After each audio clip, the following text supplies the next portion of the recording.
They said it was the wedding of the year. A billionaire's union. The kind of fairy tale that headlines magazines and fuels gossip for months. The venue shimmered beneath the Beverly Hills sunset, a glass-walled garden perched high above the city, where golden light kissed marble floors, and orchids hung like silent witnesses. But as the orchestra played, and cameras waited for a perfect moment, something was wrong. At the altar, in a tailored gray suit, sat Ethan Walker, motionless. Not a man of nerves, nor a man of hesitation. No, he simply couldn't move. The groom, once hailed as America's youngest tech billionaire, now sat confined to a wheelchair, his body still, his eyes distant. He waited, and waited. The whispers began softly, like wind moving through the trees. A few guests shifted uncomfortably. A bridesmaid glanced at her phone. The best man avoided Ethan's gaze. Then the unthinkable. The wedding coordinator stepped forward, her voice trembling as she whispered something to one of the cameramen. The news spread through the air like smoke, heavy, suffocating. Vanessa Price, the bride, the world-famous supermodel who had been Ethan's pride and salvation, wasn't coming. The music stopped. The chatter died. And in that silence, Ethan's breathing was the only sound left to fill the emptiness. He didn't shout. He didn't cry. He just stared at the aisle, that long white path that once promised forever, and now led only to humiliation. Guests began leaving one by one, like ghosts fading from a broken dream. The clinking of heels on marble echoed, followed by hushed apologies. "I'm so sorry, Ethan," someone murmured, not daring to meet his eyes. Photographers quietly packed up their lenses. The air that once smelled of roses and champagne now felt cold, metallic, and cruel. The billionaire who once commanded rooms with his voice now sat abandoned in his silence. Minutes passed. The sun dipped lower behind the glass walls, and the reflection of his empty chair beside him looked like a cruel reminder of what was missing. Soon, only staff remained, cleaners, decorators, and a few waiters sweeping up petals that never got their moment of glory. Among them was Lily Carter, a young waitress barely in her 20s. Her uniform was a size too big, her hair tucked back loosely, and her hands trembled as she collected untouched glasses from the tables. She had watched everything, not as a guest, not as a spectator, but as someone who understood pain in silence. Every time she glanced at Ethan, something in her chest tightened. He wasn't just a rich man left alone. He was a man trapped, not just by his body, but by everything he'd once thought would make him untouchable. The other staff whispered behind her. "Just leave him," one said. "He doesn't want anyone near him," another warned. But Lily didn't move away. Something, maybe pity, maybe something deeper, drew her closer. Ethan sat there, unmoving, staring at the bouquet of white roses beside his chair. A single petal had fallen into his lap. He couldn't brush it away. Lily hesitated, then took a slow breath and stepped forward. Her footsteps echoed across the empty garden, soft but unmissable. When she reached him, she didn't say a word. She just knelt beside his wheelchair, her eyes filled with quiet understanding. And then, gently, almost fearfully, she reached out and took his hand. At first, Ethan didn't react. His fingers were cold, rigid, lifeless. But then something shifted in his face. His jaw trembled. His eyes blinked rapidly, fighting back the storm he'd buried deep inside. It wasn't pain this time. It was something else. Recognition. Humanity. Warmth. That simple touch, a stranger's hand, carried more comfort than all the wealth he'd ever owned. For the first time that day, he exhaled, his breath shaky, fragile. Lily's voice broke the silence, quiet but steady. "You don't deserve this," she whispered. Ethan's lips parted, as if to speak, but no words came out. Only a single tear, heavy and slow, slid down his cheek and fell against her hand. And as the last rays of the Beverly Hills sunset faded behind the hills, the image froze. The billionaire and the waitress, two broken souls crossing paths in the wreckage of what should have been paradise. That was the moment everything started to make sense again, but not the way anyone expected. Before the whispers, before the wheelchair, before the world saw him as a broken man in an empty wedding hall, Ethan Walker was untouchable. Born on the south side of Chicago, Illinois, he came from the kind of neighborhood where dreams usually died young.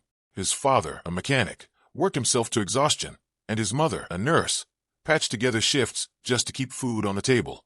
Their apartment was small, walls thin enough to hear the neighbors fight, but there was love. Love, and one golden promise his father always made. "Son, you're going to build something one day. Something the world will never forget." But fate wasn't kind. His father died when Ethan was only 13, a factory accident. And something in Ethan changed that day. He stopped playing, stopped smiling. He started building. While other kids played basketball in the alley, Ethan stayed inside, surrounded by spare radio parts, broken engines, and wires he salvaged from trash bins. He wasn't just tinkering, he was creating. At 16, he built his first robotic arm from discarded medical tools and computer chips. He called it Project Rebirth. Not because it worked perfectly, it didn't, but because it gave him purpose again. By the time he graduated from MIT, he'd already been rejected by every major tech firm in the country. Too young, too ambitious, too arrogant, they said. So Ethan did what he always did when the world told him no. He built his own world. With a borrowed $15,000 from his mother's savings and a rundown garage, Walker Tech was born. It started with prototypes, robotic prosthetic limbs that mimicked real movement through neural mapping. Doctors laughed at him. Investors ignored him. But one man didn't, Marcus Hale, a finance analyst who saw not just the machine, but the mind behind it. Marcus became his business partner, his right-hand man, and for a while, his only friend. Together, they built something extraordinary. Within 6 years, Walker Tech was partnering with the U.S. Department of Veterans Affairs, creating prosthetics for soldiers returning from war. For the first time, men who thought they'd lost everything were walking again. The media called Ethan a genius. Forbes called him the man who gave limbs a second life. By age 33, Ethan Walker was a billionaire. He bought a glass mansion in Beverly Hills, a collection of cars that could fill a runway. He had power, fame, and influence, everything the boy from Chicago once dreamed of. But with every success, the little piece of humility slipped away. He began treating people like gears in his machine, useful until worn out. He fired staff over minor mistakes. He replaced friends with silence. His boardroom meetings were known for their tension. His words were sharp, efficient, emotionless. One employee once told him, "You never look anyone in the eye when you fire them." Ethan had simply replied, "I don't fire people to feel something. I fire them because feelings don't build progress." That was his code, cold, but clear. Emotions slow progress. He built an empire on that belief. And for a while it worked. Every headline, every deal, every handshake reinforced one idea, that Ethan Walker wasn't just a man anymore. He was an institution. Untouchable, unbreakable, unstoppable. Then she came along. Vanessa Price, a name already famous before she ever stepped into his life. A model, brand ambassador, and the new face of Walker Tech's humanitarian campaign. When she first walked into his office, tall, elegant, a smile that disarmed everyone, Ethan didn't see love. He saw opportunity. A perfect image for a company now obsessed with its public face. Their partnership was business. Their relationship, convenience. At least, at first. Vanessa knew how to handle the cameras, how to make Ethan look human when he no longer felt it. She played her part well, the beauty beside the billionaire. And he, the stoic visionary who never smiled unless it was for a photo. Still, something about her made him hesitate. She wasn't like the others. When she laughed, she made him forget the weight of his own rules. She challenged him, told him he wasn't saving lives anymore, just buying praise.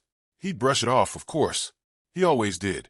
But behind closed doors, she was the only one who could make him pause, the only one who saw past the armor.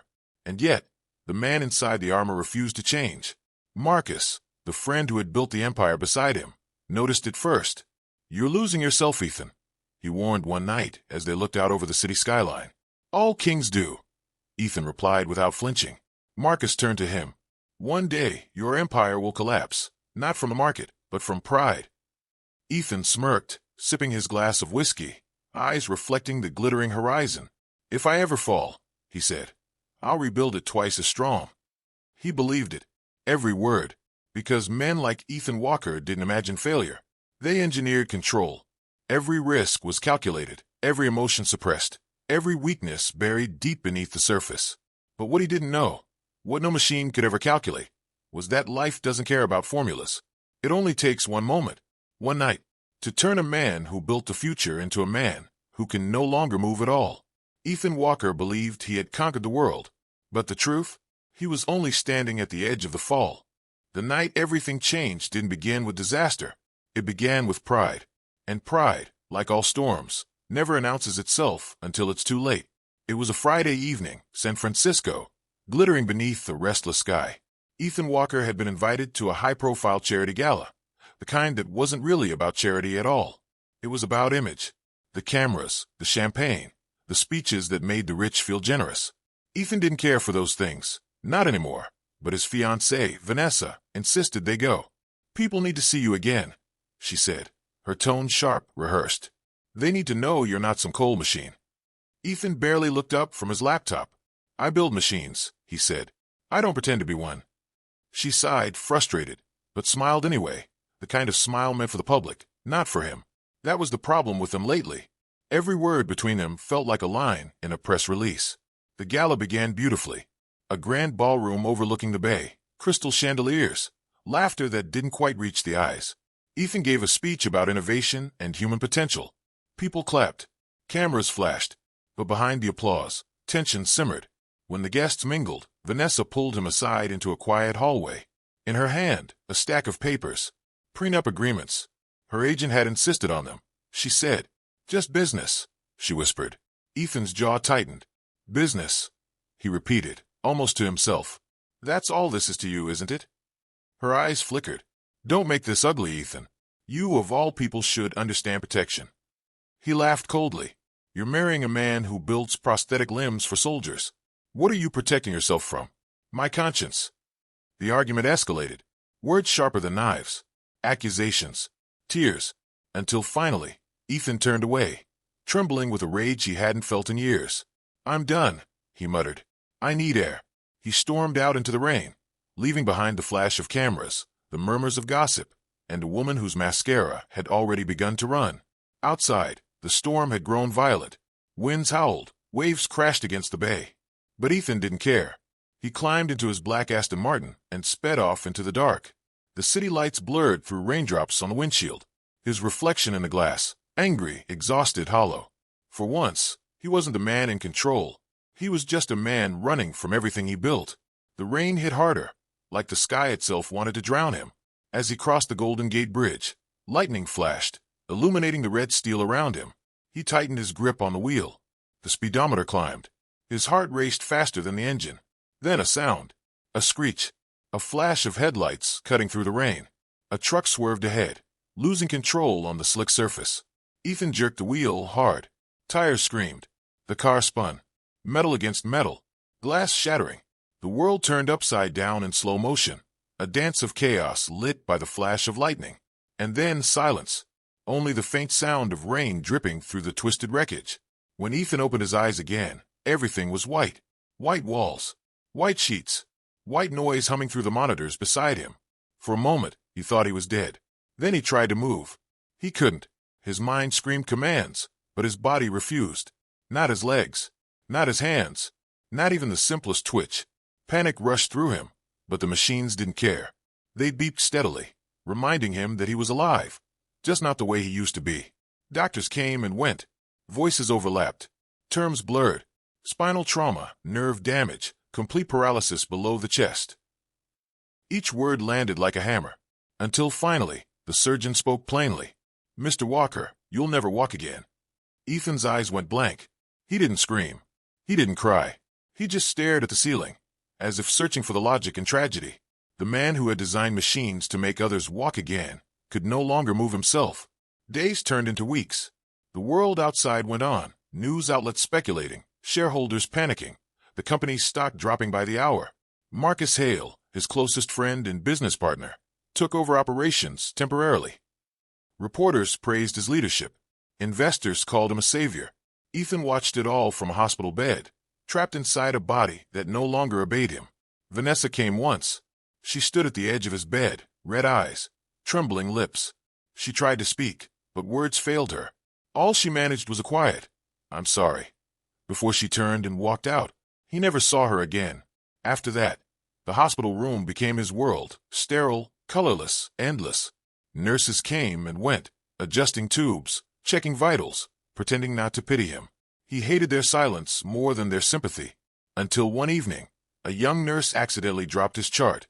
As she bent to pick it up, she whispered something under her breath, something she wasn't supposed to say. I still don't understand why they changed his surgical team last minute. Ethan's eyes opened. What did you say? The nurse froze, realizing her mistake. Oh, nothing, sir. Just hospital scheduling. But her voice shook. Her face went pale. And before he could ask again, she left the room. Later that night, when Marcus visited, Ethan mentioned it. They said something about a surgical change, about a mistake. Marcus smiled thinly, brushing it off. Ethan, you're imagining things. Focus on your recovery. He placed a reassuring hand on Ethan's shoulder, firm, practiced. Don't worry. I got the company. You just heal. But the way Marcus said it, the precision in his tone, the faint smirk that never reached his eyes, something about it chilled Ethan to his core. That night, Ethan stared at the reflection in the dark hospital window. His body was broken, his empire slipping through his fingers, and the woman he thought he'd marry had vanished into silence. But beneath all that pain, a seed of doubt began to grow. A whisper he couldn't silence. What if the accident wasn't just fate? The months that followed were unlike anything Ethan Walker had ever known. His return to his Beverly Hills penthouse, once a symbol of power and success, now felt like being locked inside a golden cage. The glass walls, which once gave him a sweeping view of the city, now only reflected his own stillness. He used to walk through those rooms with a sense of purpose, giving orders, signing deals, commanding attention. But now, every sound echoed differently. The beeping of his medical chair, the hiss of the elevator, the soft hum of the city outside, all reminders that he was alive, but not living. He tried to work remotely, tried to prove that his mind was still the sharpest in Silicon Valley. But Walker Tech had moved on, without him. Vanessa, the woman who once vowed to stand by him through anything, had become a stranger overnight. Her visits stopped after the first few weeks. Her last message came through a public statement. I wish Ethan healing and peace as he recovers privately. Privately. That word cut deep. Behind the scenes, she'd already been photographed at events with another investor, a man whose name Ethan knew too well, Marcus Hale. His best friend, his CFO. The man who had once toasted with him on private jets and promised loyalty for life. Ethan didn't see it at first. He thought Marcus was helping him, managing board meetings, dealing with shareholders, handling press damage control. But the truth was far darker. While Ethan was confined to his hospital bed, heavily medicated and physically broken, Marcus had slipped a stack of papers in front of him. Just formalities, he said. Ethan signed without reading. Buried inside those signatures was a hidden clause. A transfer of controlling shares in Walker Tech to Marcus Hale. By the time Ethan discovered it, it was already done. Marcus had outmaneuvered him, legally, flawlessly, and coldly. The board members voted unanimously to remove Ethan from the company he built from scratch. The press called it a graceful transition of leadership. But behind that phrase was theft and betrayal of the cruelest kind. Ethan's name disappeared from every company document. His office plaque was replaced. Even his access badge was deactivated. It was as if he had never existed. His phone stopped ringing. His inbox grew quiet. The city he once ruled now moved without him. His mother, the only person who had ever believed in him before the fame, died quietly in her sleep just months later. Ethan couldn't attend the funeral, not because he didn't want to, but because his body wouldn't allow it. He watched the live stream from his wheelchair, staring at the screen as her casket was lowered into the ground. No one there even knew he was watching. A single tear rolled down his cheek as he whispered into the empty room. I built the future, but I can't move my own hand. From that moment, silence became his only companion. He stopped answering calls, stopped looking in mirrors, stopped believing in people. He was alive, but hollow. A man who had everything, now stripped of everything that made him feel human. Months had passed since the accident. Months of silence. Months of betrayal. And yet, somehow, Ethan Walker found himself dressed in a charcoal suit, tailored perfectly, as if his body still remembered control it no longer possessed. He had been convinced to return to public life, to reclaim some fragment of the man he once was. A wedding, an opportunity to show the world that the billionaire, the genius, the man who had fallen from grace, could rise again. Vanessa Price had returned like a ghost. The same poised smile, the same polished elegance. She claimed she still loved him, claimed the months apart had changed nothing. Her words dripped with warmth, but beneath them, something darker lingered. Marcus Hale, his so-called friend. Ethan had no idea the web being spun behind the scenes. Vanessa, trapped by blackmail, coerced into a performance that would humiliate him publicly, all to secure Marcus's final hold over what remained of Ethan's empire. The wedding was a spectacle. Crystal chandeliers sparkled above a long white aisle lined with white roses. Cameras perched at every angle, ready to broadcast the story of the modern miracle love story to the world. Guests dressed in their finest, sipping champagne, whispering, waiting for the spectacle to begin. Ethan sat at the altar, hands folded in his lap, body rigid. He had rehearsed this moment countless times in his mind, but nothing could have prepared him for what came next. Minutes before the bride was due to appear, she vanished. The orchestra paused mid-note. Guests shifted uncomfortably. Camera lenses focused on nothing. Murphy whispers filled the air. Where is she? Did something happen? Is this some kind of stunt? Ethan didn't flinch. Not outwardly, but inside the storm raged. He had imagined betrayal, humiliation, and heartbreak in countless nightmares. But this silent, glaring absence, cut sharper than any word could. The room grew heavy with expectation. Minutes stretched, an eternity of waiting, and slowly, the whispers turned to murmurs, the murmurs to polite departures. Guests began to leave. Some offered awkward apologies. Some pretended not to see him. The cameras kept rolling, recording every second of his paralysis, not just physical, but of spirit. Among the few who remained, a young waitress moved quietly through the fading crowd. Her name was Lily Carter. She had watched him since the moment he arrived. The way his jaw tensed, the subtle flicker of hurt behind his eyes. She had been trained to serve, to observe, to remain invisible. But something compelled her forward. Step by step, she approached the man who once commanded rooms with his voice, and now sat powerless, stripped of dignity, alone. Ethan didn't notice her at first. The emptiness around him was so complete that even a living presence barely registered. Then her hand, gentle, warm, rested on his. A simple touch, and it changed everything. For the first time in months, Ethan's body responded. A tremble ran through his fingers. His chest rose in a sharp inhale. He looked up, eyes wide, meeting hers, confusion, shock, and a glimmer of something he hadn't felt in years. Human connection. Lily's voice was soft, almost a whisper against the chaos around them. You don't deserve this. No one else could hear it. Not the guests, not the cameras, not even the orchestra that had resumed its quiet, awkward melody. But Ethan felt it deep in his bones, a truth he had long forgotten. Someone saw him. Someone cared. Someone refused to let the world tell him he was broken. And in that moment, amidst the abandoned aisle, the whispered judgment of the crowd, and the weight of betrayal, a spark of something new ignited. Not hope, not yet, but a seed. A seed that whispered, maybe, just maybe, I am not finished. Ethan remained seated, hand in Lily's. Outside, the sun dips behind the hills. The world moves on, but here, in this small touch, something begins to stir that will challenge everything he thought he knew about betrayal, love, and redemption. The wedding was over, or at least, what was left of it. Ethan Walker remained in his wheelchair, the world having moved on without him. Guests had disappeared. Photographers packed their cameras. And Vanessa Price, she was gone, swallowed by the shadows of her own choices. Only one person stayed. Lily Carter. She guided him carefully through the quiet halls of the venue, her hand steady against his arm. No one watched. No one judged. The cameras had left, and the world that had seemed so enormous, so crushing, suddenly felt smaller. For the first time in months, Ethan didn't feel exposed. He felt seen. Outside, a sleek black SUV waited. She helped him into the seat, gently securing him in the wheelchair restraint. The city's lights glimmered in the rain-damp streets, but her calm presence was brighter than any neon. As they drove, she finally spoke, her voice low, deliberate, but carrying an unexpected weight. You know, she said, glancing at him, I used to work at a rehabilitation center for veterans. My brother, he was a patient there, lost both legs in combat. Walker Tech Prosthetics helped him walk again. Ethan turned his gaze toward her, curiosity piqued. You knew my work? He asked, voice hoarse from months of silence. I know what it did, she said simply. Thousands of lives, Mr. Walker. People who thought they were finished, you gave them a second chance.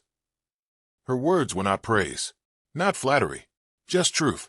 And in that truth, something began to stir within Ethan, a memory long buried beneath wealth, ambition, and arrogance. He remembered why he started. Not for the headlines, not for Forbes covers, not for power, for compassion. Over the next days, then weeks, Lily became more than a stranger who had reached for his hand. She became a caretaker, a guide, a gentle anchor in a life that had been washed away by tragedy.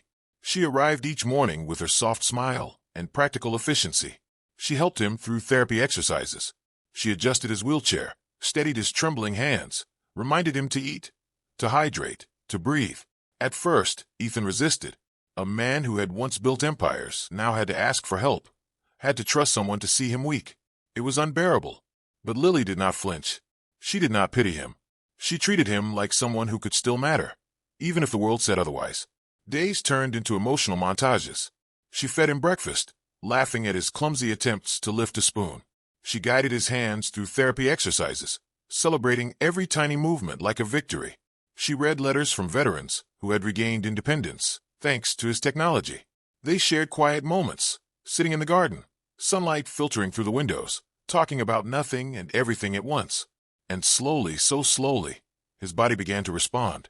A finger twitched, a hand clenched, a small smile appeared when Lily praised him. It was almost imperceptible at first, a flicker of life in a man who had been frozen in defeat. Their connection deepened in silence more than words. No romantic gestures, no confessions of love, just the quiet recognition of each other's humanity.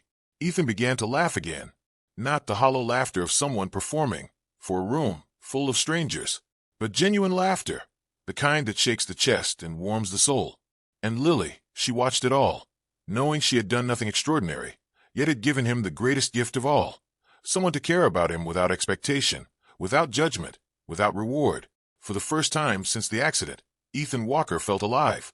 Not just breathing, not just thinking, not just existing. Alive. And in that quiet rebirth, a spark of hope ignited. It wasn't love yet. It wasn't resolution. But it was enough. Enough for a man who had lost everything to remember what it meant to feel. Ethan Walker had spent months rebuilding pieces of himself, piece by piece, day by day, with Lily by his side. But even as he laughed again, even as his fingers twitched with newfound strength, a shadow lingered. Something didn't feel right about the accident, the precision of it, the timing, the silence from those who should have cared. It wasn't until Lily began organizing his old files in the penthouse office, a task meant to clear clutter, that the first thread of truth appeared. She pulled out a thick folder, yellowed with age, labeled Walker Tech Hospital, surgery records. Her fingers traced the paperwork, post-accident reports, notes from nurses, charts of medications, signatures from surgeons. At first glance, nothing seemed unusual. Just bureaucracy. Just procedure. Then she noticed something. A name. A doctor. A notation marked special instructions, in handwriting that didn't match the usual protocol. And a second, more alarming detail. A sudden replacement of the lead surgeon just days before Ethan's spinal surgery. The replacement handpicked by Marcus Hale. Her breath caught. She read further. Discrepancies in the surgical report. Notes redacted. References to ensuring no chance of full recovery. Her eyes widened. She looked at Ethan. "Ethan," she whispered. He leaned forward in his wheelchair, sensing her fear before she spoke. "What is it?" She handed him the folder. As he sifted through the pages, the truth hit him like a tidal wave. It wasn't a car crash that had done this, not entirely. The surgery had been tampered with, deliberately, calculated, a betrayal hidden in the guise of medical care. He read the words again, slower this time. His vision blurred with rage. Marcus bribed the surgeon, ensured permanent paralysis, secured control over company shares by creating vulnerability. Ethan's chest tightened. His hands shook uncontrollably, partly from anger, partly from disbelief. Lily placed a gentle hand on his arm, steadying him. He finally broke the silence, voice raw, trembling with fury and sorrow. "He didn't just take my company. He took my body." The room fell silent. Even the distant city noise outside seemed to pause, as if holding its breath. Lily knelt beside him, her voice firm yet calm. "Then we fix it. We expose him. We make the world see what he really is." Ethan's lips parted, doubt and exhaustion flickering across his face. "You think anyone will believe me?" he asked, voice low. They all saw the accident as fate, as punishment. "No one will listen." Lily shook her head. "We have proof. These files, plus your own memory of everything. You've lived through it. And I know a journalist, someone who won't be bought or silenced. We take it to them. Let the truth come out." Over the next days, they worked tirelessly, scanning the original medical files, collecting emails, financial statements, and bank transfers linking Marcus to the surgeon's bribery, documenting inconsistencies in the hospital's internal reports. Lily coordinated with her journalist friend, someone tenacious, known for uncovering corporate scandals. She arranged secret meetings, exchanged encrypted messages, and prepared for the story that could destroy Marcus Hale's empire. Ethan sat back in his wheelchair, watching her work, absorbing every detail. The rage that had been smoldering inside him since the crash began to burn hotter. It wasn't just betrayal of wealth or power. It was personal. It was every sleepless night, every ounce of humiliation, every finger that hadn't moved when it should have. And now, for the first time, he knew the enemy fully.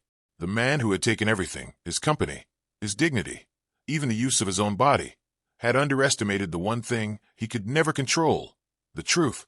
And together, Ethan and Lily would make sure the world saw it. The weeks after discovering Marcus Hale's betrayal had been a whirlwind of rage, planning, and cautious hope. Ethan Walker had come to rely on Lily more than he had on anyone since the accident. Her presence, her care, her encouragement, they had become the fragile thread keeping him tethered to the world. Then, one morning, she was gone. No warning, no explanation, just an empty apartment and a note resting on the desk beside him. He picked it up with trembling hands, the handwriting delicate, almost elegant, yet familiar. Lily Carter. He opened it slowly. Ethan, I can't stay. There are things you don't know. Things you deserve to understand. I'm not who you think I am. My real name is Lily Hale. Ethan's pulse quickened. He read the words again, disbelief freezing him in place. Hale, the same last name as Marcus. The letter continued. Marcus is my brother, and I came to your wedding not to save you, not to help you, but to confront you. Years ago, a patient at Walker Tech died during a research experiment. My brother caused it. You covered it up. You fired my brother, claiming negligence. But he took his own life afterward. I wanted revenge, Ethan. I wanted to make you feel powerless, as my family did. But watching you that night, seeing your pain, your isolation, your humanity, I couldn't. Compassion won over vengeance. I stayed because I realized the world had already taken enough from you. Forgive me, and forgive me for leaving. Ethan dropped the letter. His hands shook. The room spun around him, the familiar walls of his penthouse now alien, suffocating. Everything he had believed about Lily, kindness, selflessness, the light she brought into his darkness, had been, in some sense, a lie. And yet it hadn't been. She had chosen compassion. She had chosen him, not out of duty, not out of obligation, not out of pity, but because she had seen the man beneath the empire and the paralysis. Ethan sank into his wheelchair, head in his hands. The weight of revelation pressed on him harder than any betrayal Marcus had orchestrated. All this time, I thought I was healing. I thought I was learning to trust. And she was my enemy all along. He felt fury, yes, for Marcus, for Lily's deception, for the years of loss and humiliation. But beneath the fury was something more complicated. Awe, respect, a reluctant understanding that the world wasn't as black and white as he had once thought. He whispered into the quiet apartment, voice barely audible. She forgave me, even knowing everything. She forgave me. The moral weight of the revelation pressed down like a tide. Ethan realized that life, even at its cruelest, carried lessons hidden beneath pain. Trust is fragile, yet worth rebuilding. Revenge is a poison that even the righteous cannot carry without harm. Compassion, even in the face of betrayal, is the only path back to humanity. And somewhere, beyond the glass walls of his penthouse, Lily Hale had vanished into the city, leaving behind only a note and a lesson Ethan would never forget. Ethan Walker had lost everything. His empire, his mobility, his trust, his love. But standing at the edge of despair, he discovered something more powerful than wealth, more enduring than reputation, the truth. Armed with the evidence Lily had helped him uncover, medical files, emails, financial transfers, he faced the courtroom. For the first time in months, he was no longer the man confined by paralysis or betrayal. He was a man armed with justice. The trial was grueling. Marcus Hale's lawyers tried to discredit the evidence, to twist the story, to intimidate witnesses. But the truth is a force no amount of money can corrupt. Ethan testified, voice steady, recounting the years of manipulation, the stolen moments, the surgery that had robbed him of his body. He spoke of his mistakes, of pride, of arrogance, but most importantly, he spoke of responsibility. Marcus Hale was arrested, charged with corporate fraud and medical malpractice. The man who had stolen everything from Ethan now faced the full weight of the law. For once, the empire of lies began to crumble, piece by piece. Vanessa Price issued a public statement. Tears in her voice, she admitted her part, not in malice, but in fear of Marcus's power. She apologized to Ethan and to the world. The media, once eager to mock the broken billionaire, now celebrated him as a man of resilience, integrity, and courage. But fame, applause, and vindication were no longer what he sought. Ethan chose a different path. He did not reclaim Walker Tech. He did not chase the headlines. He did not rebuild an empire of wealth and power. Instead, he poured every resource, every penny, every ounce of energy into the Haven, a rehabilitation center for the disabled, a sanctuary for those the world had forgotten. The opening day was quiet, intimate. Families, veterans, and patients filled the space. The facility hummed with hope, laughter, and determination. Ethan wheeled himself to the entrance. Lily had returned by his side. No fanfare, no expectation, only presence. Together, they revealed the bronze nameplate at the entrance. The Haven, founded in memory of those who were forgotten. Ethan touched the letters with his hand, the same hand that had once been useless, now regaining strength through patience, therapy, and care. A tear slid down his cheek. "I built machines to give people limbs," he whispered, "but it took losing everything to rebuild a heart." The media captured it all, not the billionaire, not the scandal, but the man who had fallen, who had been broken, and who had risen again through courage, truth, and compassion. For Ethan Walker, the journey had never been about power. It had always been about humanity. And at the Haven, among laughter, effort, and the quiet victories of others, he found something more valuable than any empire purpose. The world had tried to take him apart. It had stripped him of his body, his company, his pride, but it could not take what he had reclaimed, the ability to care, to forgive, to rebuild not for fame, but for life. And as the sun set behind the hills of Beverly Hills, its light spilled across the Haven, touching each smiling face inside, a testament that even in the deepest loss, hope could rise. Months had passed since the storm of betrayal, revelation, and justice. The world outside moved on. The tabloids faded. Marcus Hale's name became a cautionary footnote, and the empire of Walker Tech continued without him. But here, in the Garden of the Haven, the world was entirely different. Ethan Walker rolled slowly along the cobblestone paths, sunlight spilling across his face, highlighting the small smile that had returned after so many months. Around him, patients laughed. Children learned to walk again. Veterans shared stories of small victories, some of them literal, some of them in courage and spirit. It was a symphony of life, a reminder that loss and pain could be transformed into purpose. A nurse approached him, placing a folded note carefully in his lap. He unfolded it with the same meticulous attention he once gave corporate contracts, but now it carried a far greater weight. The handwriting was unmistakable. "Lily, you taught me forgiveness. Thank you for teaching the world to heal." Ethan's eyes softened. A quiet laugh escaped him, not from amusement, but from the profound understanding of the journey he had endured. He rolled toward the window overlooking the garden. Sunlight danced across the flowers, the walkways, the faces of those who had been touched by the Haven. It reflected on his face, warm and gentle, like an embrace he hadn't felt in years. Sometimes, the hands that heal us are the ones we once broke. Sometimes, the pain that paralyzes us is the path that sets us free. Ethan had lost everything, his company, his mobility, his love, his trust. But he had gained something far greater: insight, compassion, and the knowledge that true strength isn't measured by what you hold, but by what you give. And as the wind carried the laughter of those around him, he realized that life, in all its fragility and betrayal, had given him the most valuable gift of all, the chance to rebuild not only the world, but himself.